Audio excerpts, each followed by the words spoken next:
Hello friends, स्वागत है आपका एक बार फिर से आपके अपने लीगल चैनल में। मैं हूं एडवोकेट सनी शर्मा।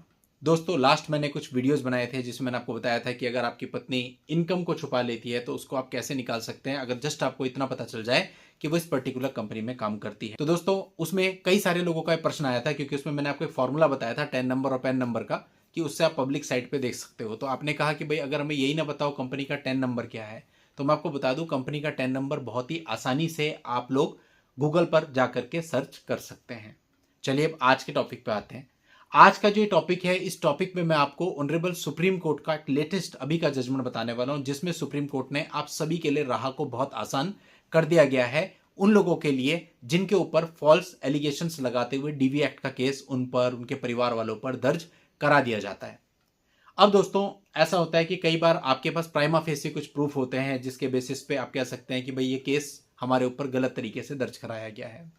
लेकिन होता क्या है कि डीवी एक्ट को अगर आप क्वैश कराने के लिए डायरेक्टली हाईकोर्ट में जाते हैं तो कुछ हाईकोर्ट ने क्वैश कर दिया, कुछ हाईकोर्ट ने कह दिया भैया ये तो मेंटेनेबल ही नहीं है क्योंकि इसके रिलीफ सिविल हैं और 482 सीआरपीसी में आप आ रहे हैं, वो एक क्रिमिनल प्रोसीडिंग है, तो हम इसको क्वैश कर ही नहीं सकते।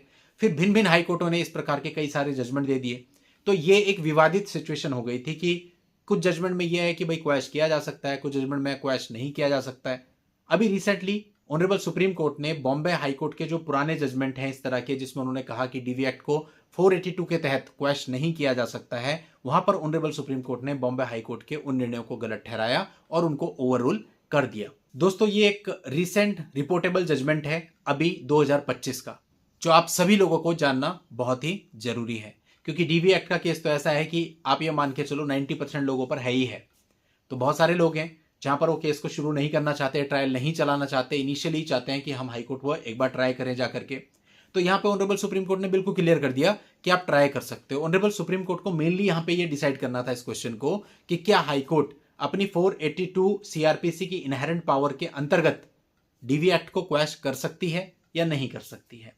तो इस पर सुप्रीम कोर्ट ने यहां पर डिसीजन दिया कि कर सकती है। डीवी एक्ट में सेक्शन 12(1) के अंतर्गत जो प्रोसीडिंग चलती हैं उनको हाईकोर्ट अपनी इनहेरेंट पावर के तहत क्वैश कर सकती है। लेकिन साथ ही साथ सुप्रीम कोर्ट ने यहां पर यह भी कहा, और एक तरह से आप कह सकते हैं हाईकोर्ट को सलाह दी कि इस काम को करते हुए उन्हें सावधानी रखनी है और केवल ग्रॉस इलीगलिटी या फिर abuse of process of law के मामलों में ही उन्हें हस्तक्षेप करना चाहिए। साथ साथ उन्होंने यह भी बता दिया कि भाई आप स्टार्टिंग में देख लें, अगर आपको लगता है कि abuse of process of law है तो आप इसका प्रयोग करें, अदरवाइज हस्तक्षेप ना करें। लेकिन उस क्वेश्चन पर पूर्ण रूप से विराम लगा दिया जो यह कहता था कि हाईकोर्ट एंटरटेन ही नहीं कर सकती ऐसी किसी पिटीशन को। अभी ऐसा नहीं है। 482 सीआरपीसी के अंतर्गत अगर आप क्वेश्चन के लिए हाईकोर्ट में जाते हैं, बीएनएसएस में सेक्शन चेंज हो चुका है, 528 बीएनएसएस है अब 482 सीआरपीसी की जगह। तो आप इन सेक्शंस के अंदर अगर आप क्वेश्चन के लिए जाते हैं तो यहां सुप्रीम कोर्ट ने बिल्कुल क्लियर कर दिया कि हाईकोर्ट उस पिटीशन को एंटरटेन करेगी। हाँ, लेकिन क्वेश्चन करते हुए सावधानी रखेगी, वो अलग बात है। लेकिन हाईकोर्ट ऐसा नहीं कहेगी कि भैया ये तो मेंटेनेबल ही नहीं है, इसमें तो सिविल रिलीफ है, 482 के अंतर्गत आता ही नहीं है। इस क्वेश्चन को पूरे तरीके से समाप्त कर दिया गया है। यानी अगर आप क्वेश्चन में जाना चाहते हैं तो आप बिल्कुल जा सकते हैं। दोस्तों, ये जजमेंट मई 2025 में आया है और इस जजमेंट का टाइटल है सौरभ कुमार त्रिपाठी वर्सेस विधि रावल। तो अब आपको ज्यादा सोचने की जरूरत नहीं है, आपके पास अब सारे रास्ते हैं। चाहे तो आप डिस्चार्ज डालिए, वो खारिज होता है सेशन में जाइए, वो खारिज होता है तो हाई कोर्ट जाइए, चाहे आप उस रूट को अपनाइए,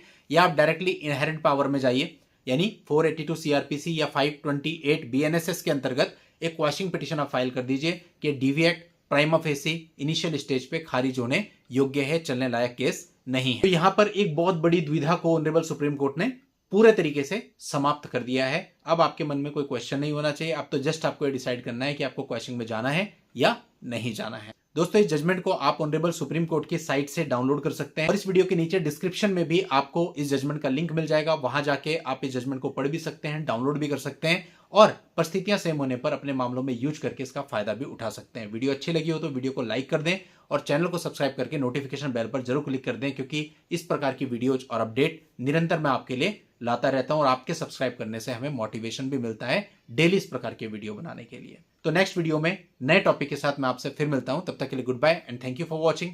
टेक केयर।